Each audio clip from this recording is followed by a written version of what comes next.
Bismillahirrahmanirrahim. Alhamdulillah Rabbil Alameen. Hasbunallah wa ni'mal wakil. The Lord is my light and my salvation. Whom shall I fear? And yea, though I walk through the valley of the shadow of death, I will fear no evil, for you art with me. Thy rod and thy staff, they comfort me. Thou prepares a table before me in the presence of my enemies. You anoint my head with oil, my cup runneth over. And surely goodness and mercy shall follow me all the days of my life. And I will dwell in the house of the Lord forever and ever. Amen. Assalamu alaikum. It's Tuesday. Welcome to Johnny's Bite. I want to say a very big thank you to our affiliates across the country, those who have been supporting us on podcast as well, and those who have been going on there to check out. We're still lying nicely at #1. And we encourage you to share with your family and friends, those near and dear, those in Ghana and those abroad. Tell them to go on to the podcast, look for Johnny's Bite. And if you go there, you see how we're trending already. You want to be part of the winning team. You want to be part of something that's trendy, that's nice, hot, and spicy. You want to be part of a real experience. You don't want to be part of something that's trailing behind. So please get on there. And for all our affiliates across the country, all the radio stations, all the other TV stations that pick the feed and to spread the word that Johnny's Bite puts out there, we are happy that you are part of the winning team. You are happy that you are part of the scorecard movement. And we are indeed glad that you could join us. This morning, the President of the Republic, Nana Addo Dankwa Akufo-Addo, will this morning fulfill a constitutional requirement that has been imposed on him by the 1992 Constitution, which has sustained the Fourth Republic, or which birthed the Fourth Republic, and has sustained it thus far because we believe in the 1992 Constitution, we believe in democracy, we believe in constitutionalism and all the issues that come with it. People have raised questions about, portions of the Constitution that must go or that must be changed, that must be amended, that must be checked so that we are not stuck in the old ways of doing things. People have raised questions, for example, about ex gratia, and sometimes when you look at the large numbers that you have, the large numbers of ministers that you have, you're thinking about ex gratia and how much it's going to cost the nation. You're thinking about the large numbers that we have for Council of State. They will give advice to the president, but the president is not enjoined to take the advice. You look at the large numbers of MMDCs, you look at the large numbers of regional ministers, you look at the large numbers of Article 71 holders in general, and you ask yourself whether or not, as a country as small as Ghana, 32 million people only, whether we have the financial muscle to be able to take care of all of these. So people have been asking questions about our Constitution, and they have been asking for us to take a second look at the Constitution. And it is a very, very imperative subject to be discussed, because we spent money to have a whole Constitutional Review Commission. We had people appear before, people brought their input, people brought their memorandum, people brought their, knowledge and wealth of experience to bear. We put together a whole document. It's gathering dust. We put a white paper on it. We are looking for a committed president who will implement those changes in the Constitution. And somebody whispered to me that, look, we may not be getting that change in very, very soon, because the people who are supposed to effect the change are the real beneficiaries of the system that everybody is complaining about. For example, you leave every single and big appointment to the president to appoint. I mean, and really, when family and friends are put there, we start complaining, because somebody will tell you that President Akufo-Addo, for example, said that I won't do family and friends. My predecessor is doing family and friends. If you look at the numbers of people who were in the previous government who were family and friends, and you look at the numbers of people here who are family and friends, you would see the clear difference. And then you want to juxtapose that to what Mr. Gabi Otridaku said on Star FM, that, their grandfather took time to take them to school and educate them very well. So the question is that, as insulting as that may sound to some of you, your parents and your grandparents didn't take you to school. Is that the question? Is that the analogy? Is that the understanding? Or if their parents took them to school, their grandparents took them to school and ensured that they were properly schooled, are they the only ones who are educated in the country who could fill the positions that are being offered? It's a conversation that we must have, because in the Constitution, we also talk about regional balance. In the Constitution, there's a conversation about regional balance. How balanced is the appointment that has been done by Nana Addo Dankwa Akufo-Addo? So let's say we have 10 ministers, then we pick 9 of them from one side of the country, and then we just pick 1 or 2, and then we say, oh, yes, they are also parties, regional balance. Is that what the Constitution really talks about? So the Constitution needs a change. But one of the things that hasn't changed is the fact that the president will today appear before us and give us a message of the state of the nation. Today is Sona Day, as it's now being called. The first thing that one would expect the president to give to the people of Ghana will be a very, very humble apology from the president of the republic. A president has to properly and honestly and humbly and candidly apologize to the people of the Republic of Ghana. Because if you listen to him in 2012, close your eyes, and listen to him in 2016, and listen to him again in 2020, and look at all the things that are happening under him: corruption, style of governance, security issues, economic issues, agric, education. You look at the amalgamated issues, and you know that the president has not done right by the people. He has not done what he said he was going to do. I will make Accra the cleanest city in Africa in 4 years. We are in the 8th year. Accra is still smelling and stinking. Yet, we created a specific ministry of water and sanitation for this purpose. Accra is still smelling. So for that alone, if not for anything at all, we deserve an apology from the president.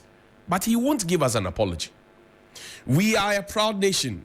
We will not go to the IMF. This was after the last Sona, where he said the economy was on track, or is on track. The economy is on track. We are a proud nation. We will not go to the IMF. We were called Sambalat and Tobias. We were preached to from a Joshua and Caleb economic point of view.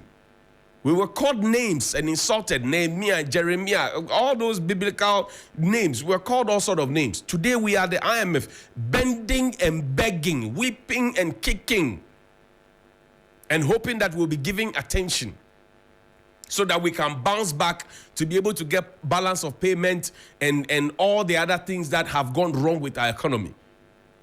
If I were the president, I would have apologized.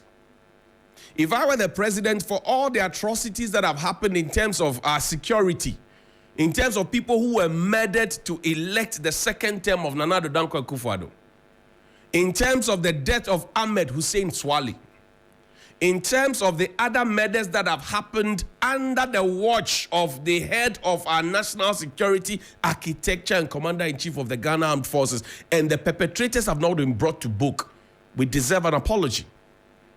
We deserve an apology for having invested so many millions into planting for food and jobs, and yet regrettably, even though the president mentioned to us in the 2021 Sona that because of planting for food and jobs, we are now a net exporter of food like tomatoes and onions and all of that, we still import them today. If you doubt me, go to our border towns. So funny it is that the president, when he finished making that statement that we are a net exporter of food, tomato importers had to cry out and say that we will stop importing tomatoes if you don't stop the thieves and the armed robbers who come to attack us, collect our monies, rape us, and steal from us. The president then detailed the national security minister to provide security for these market women and these importers, and they went ahead. So the irony is that president stands in parliament and says that we are a net exporter of food. Next step, the tomato seller says we will stop importing, and then the next step, president tasked the security minister to go and provide security, and then security minister comes back to say we have provided security, all is calm, so that they can continue importing. We deserve an apology. We deserve an apology because the president made a big case out of the price of a ball of kenke. I call it kenkenomics. The president did kenkenomics. He was complaining about the price of a ball of kenke being 1 cedi. Today, the price of a ball of kenke, even though we have planting for food and jobs, one of the main things, the staples that we planted and are planting for food and jobs is maize. Maize. Yet the price of a bag of maize is unthinkable to the extent that we sell now a ball of kenke for 5 cedis. We deserve an apology. We deserve an apology because free SHS is good. But if you listen to the teacher unions, you listen to the civil society organizations in education, you listen to the deep thinkers of society, you listen to the dissenting voices in society, they say we need to have a review. But because we played politics with the word review, where we equated review to mean cancellation, we are unable to have an honest conversation about free SHS. We are unable to do that. And we are miseducating and misraising the next generation of leaders. Children don't have textbooks in schools. Children are still sitting on the bare floor. Children are still using cement blocks to learn. The teachers don't have the benefit of their full laptops. So the issues are just that. So how does the child learn in school? Or how does the teacher instruct and help the child to learn? Because it's teaching and learning. One complements the other. They go hand in hand. There are no textbooks for the child to go home and refer to. Then the teacher cannot give them reading exercises because the standardized textbooks are not there in the schools. And we have run this system for about, 7 years? There was a curriculum that was running. We changed it hurriedly without knowing where to get the textbook. We deserve an apology for that. But will the president give us? He won't give us. Then the president goes ahead to make a personal pledge to God. That God, if you give me my second term, I will raise for you a cathedral. Eventually, the thing became a national cathedral.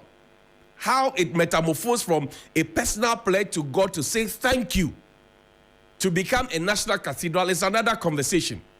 We'll put together our finest men of God. There's still pastor double identity in there. That has not been cleared. But the National Cathedral is still raising money. And we even ended up using money that we don't have without the necessary approvals from Parliament and sank it into the most expensive hole ever dug in the world. And when you look at that and you look at children sitting on the floor to learn, you look at that and you look at a pregnant woman delivering on the floor at Kolebu. You look at that and you look at people clamoring for clean water to drink. You look at that and you look at the hungry people, the children who are hungry in schools, and school feeding caterers are on strike. You look at that and you look at all the things that are going on, and you ask yourself, where lies our priority? This is the same man we listened to. I started sounding this alarm in 2019. I said, Mr. President, by the time your tenure is done, the people will start asking questions about what really your legacy is. Today, when you appoint people to join your campaign team, they want to run away from it. They want to disassociate from you. You owe the people of Ghana an apology, Mr. President. You do. You owe the people of Ghana an apology. You do. Because so far you have not shown that you have a grip on issues. And each time you are caught pants down, you literally come and say you were misled, you were misinformed, and that's it. No apology. So what are we teaching the younger ones? Never to say sorry, never to apologize, never to take responsibility, always shirk responsibility and push the blame on others. Because even in our economic quagmire that we find ourselves, we as a country have not accepted that we also made a mistake. It's either Russia or Ukraine or COVID or the opposition NDC or dissenting voices like Johnnie Hughes, etc. It is never the economic management team. It is never those who manage the economy. Never. So if you ask me what I'm expecting for the president today, a simple apology will do. I am sorry. But within the last 8 months that is left, I will do my best to make things right. That will win back the goodwill and the love that the people showed you in the 2016 elections, Mr. President. People are angry with you. But we are a peaceful nation, so nobody will try anything silly. But if you listen to your own party people, and if you want to get a clear indication of what it is, Go back to when Dr. Baumia, Kwabene Japan, Adainimo, Kojopoku, Jogate, Kennedy Japan. Go back to when they were campaigning to become flag bearer of the NPP. Listen to the things that they said. Engineer Kwabene Japan said, the Ghana Beyond Aid went back to the Jubilee House on a stretcher. They said things, and those were the wake-up call. Kennedy Japan says the faces that took us to IMF cannot be the same faces that you present to win an election. You can just remember them off head. These are your own people internally. People wanted to lead the party. People wanted to take over from you. They said they won't take over from you. They are coming with a new vision because they think that things could have been done right. Alan Tremantin said that. If you want an honest terminal report of how you have conducted yourself in office, Mr. President, listen to your own people. Just play back those tapes, and you find the most honest convictions being spoken out there, not just for the sake of politics or to become flag bearer, but they were speaking. Even your own vice president said he will be his own man. He has departed from what is going on, and he will be his own man. Even your own vice president. Even your own vice president. There's a certain moral decadence that I've taken over. Find me the video of the schoolgirls. A certain moral decadence. And yesterday I told Ghanaians that, look, be careful of yourself and take care of your security. Look at the young girls. Johnny's Forgive me, right. viewer discretion. Look at them.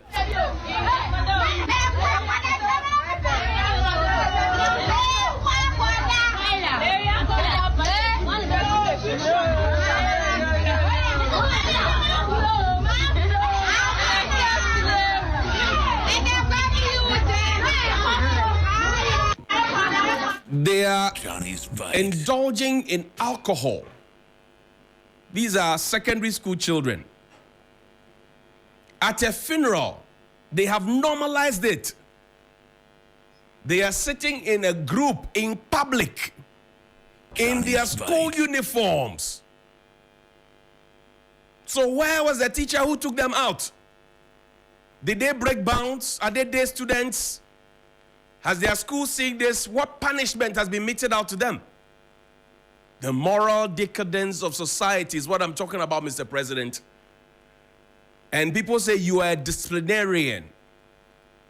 This should not have been, because this is not the first time. The first time it happened, the students were literally insulting you and cursing you because they couldn't pass their WASI, because they were giving a certain false hope that if they go and learn the past questions that was procured with millions of our Ghanaian cedis, they would pass the exam. I went through a secondary school in Ghana. We used to buy our own Akio, Lakpogbe, all those ones. We used to buy our own past questions. This is not good. This is not good. Now, that two requests that have been made of me. But first, play Mr. Kwame Pienim's video for me. Respected senior economist, play his video for me. So we need the Atamel's character today more than ever. The man who will reach across, a man of peace and of courage. The process of acquiring political power is like going through putting mineral ore through fire, a furnace. If the character is good, it comes out shining. The character is bad, it worsens the character. It's no different from the process of losing power. When you lose control and you are in prison, prison reveals if the character is good, you become better. Your character is bad, it becomes worse.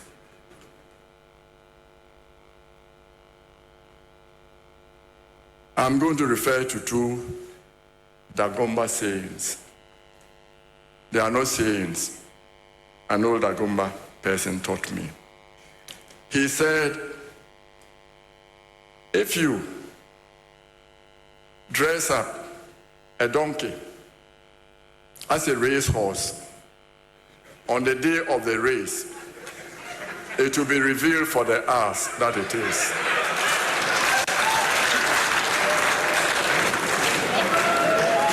So the press and media can dress up leaders for us. But when they get in, we'll know. If their character. That's the respected statesman, Mr. Kwame Pienim. He was also on the front bench when Engineer Kwabena Japan launched his campaign. Well, Engineer Kwabena Japan didn't get the nod to become flag bearer of the NPP, but Dr. Bawumia did. And on the front pages this morning, I'm learning that he is supporting Dr. Bawumia. In future, we'll explore what that means and what the position change means. But this is what he had to say at the launch of 10 years after the passing of Atta Mills. I'll play a final video for you, and this is a request. So Dr. Henry Kokofu of the EPA, the AMA, the Ablekuma Central Municipal Assembly, the Greater Accra Regional Coordinating Council, outgoing Regional Minister Henry Korte, and all who matter, Interior Minister, everybody else. This is a video for you. This is a request, and they're asking for a scorecard. Just listen to it. Good morning, Johnnie Hughes. I'm doing this video live from Latevio Okoshi, the Zoti Junction area. The junction that leads to the Bishop Bowers and the Kolewu. Johnnie Hughes, this is what goes on every night. Look, this smoke, we can't even stay in our rooms. You can't even stay around. That is what happens every night. We've reported to the police, we've reported to the assemblyman, whoever we have to see. Look, to no avail. Johnnie Hughes, we know your scorecard. We've been watching you and we are proud of you. We beg you, do something about it for us. It's the same way the traffic light is not working. The same junction, the same Zoti junction, Latevio Okoshi Zoti junction, the same place. The traffic light has been hot for the past like 2 years now. 2 years. And the assemblyman has been here a million times. We've been calling him. This smoke has become a problem. Look, people are getting lung diseases around. Who are you to talk? Police, wherever. We've been to the assembly, nobody, to no avail. Johnnie Hughes, we know your scorecard. We beg you, please come to our aid. Please come to our aid, Johnnie Hughes. Thank you. May God bless you. And that's a passionate appeal. They have tried the authorities. It isn't working. So they've brought it to Johnny's Bites, the Solution Center, the Scorecard Center. That's why I always ask the people who send you, when they send you, you ask them first, what is their scorecard? So this is an appeal I'm making to Dr. Henry Kokofu of the EPA and your team, the Regional Coordinating Council, Greater Accra Region. I am making a passionate appeal to the Regional Commander, Ghana Police Service. I'm making a proper appeal to the BNI or NIB, the National Security. I'm making a proper appeal to all who matter, the assemblies, AMA and Ablekuma Central. The Daily Post, the Daily Mail in the UK, they once named this place as the most toxic location in the world. We had to move onion sellers from just around those same precincts to Ajen Kotoku because we said we're going to develop the area. People are inhaling carcinogens and we know the effect of it. And interestingly, it's happening next to our biggest tertiary hospital. It's happening next to the ICGC and it's happening next to the former Central Mosque. So the church, the mosque, and the filth in between. Meanwhile, the house of God is supposed to be the cleanest. So this is a passionate appeal because I have lived around that area before. It is very, very uncomfortable, especially for children. Show the video one last time. I will close with it. Please, Dr. Henry Kokofu, please. This should not be happening right in the city center. It should never happen. It should never, ever happen. This should never, ever happen. And if there's any scorecard, it is now your turn to show your scorecard. Good morning.